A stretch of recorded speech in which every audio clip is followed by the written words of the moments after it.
இந்த காணொளிய பார்க்கறதுக்கு முன்னாடி தமிழ் ஜனம் யூடியூப் சேனலை சப்ஸ்கிரைப் பண்ணாம நீங்க பார்த்துட்டு இருந்தீங்கன்னா கண்டிப்பா சப்ஸ்கிரைப் பண்ணிட்டு நீங்க பாருங்க. வங்கதேசத்தில் ஜனநாயக முறையில் பிரதமராக தேர்ந்தெடுக்கப்பட்ட ஷேக் ஹசீனாவை பயங்கரவாத ஜிஹாதி அமைப்புகளின் உதவியுடன் கவிழ்த்துவிட்டு ஆட்சியை பிடித்தவர் முகமது யூனஸ்.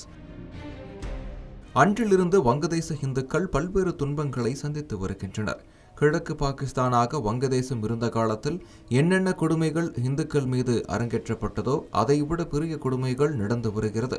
சமீபத்தில் கூட வீட்டில் தனியாக இருந்த பெண்ணை அவரது குழந்தைகள் முன்பே கூட்டு பலாத்காரம் செய்து அதை வீடியோவாக வெளியிட்டனர் ஜிகாதிகள். சம்பந்தப்பட்டவர்கள் அடையாளம் வெளியான பிறகும் அவர்கள் மீது நடவடிக்கை எடுக்கப்படவில்லை.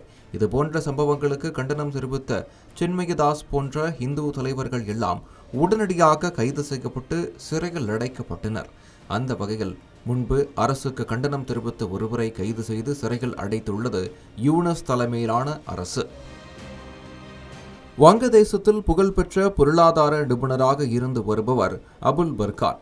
இவர் சில ஆண்டுகளுக்கு முன்பு political economy of reforming agriculture land water bodies in Bangladesh என்ற புத்தகத்தை எழுதியிருந்தார். அதில் வங்கதேசத்தில் ஒரு நாளைக்கு 600க்கும் மேற்பட்ட இந்துக்கள் இந்தியாவிற்கு தப்பி செல்கின்றனர் என குறிப்பிட்டுள்ளார். கடந்த 1964 முதல் 2013ஆம் ஆண்டு வரை மட்டுமே 1 கோடி இந்துக்கள் நாட்டை விட்டு வெளியேறி உள்ளனர். இப்படியே தொடர்ந்தால் விரைவில் வங்கதேசத்தில் இந்துக்களே இல்லாத சூழல் உருவாகிவிடும் என்று எச்சரித்தார். இந்நிலையில் தற்போது அவரை கைது செய்து உள்ளது முகமது யூனஸ் தலைமையிலான அரசு.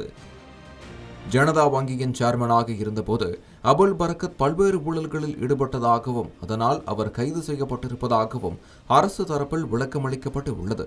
பரக்கத் விஷயத்தில் காட்டும் வேகத்தை இந்துக்களுக்கு எதிரான குற்றங்களை தடுப்பதில் யூனஸ் ஏன் காட்டுவது இல்லை என்பதே சர்வதேச இந்து சமுதாய அபிமானிகள் கேள்வியாக உள்ளது.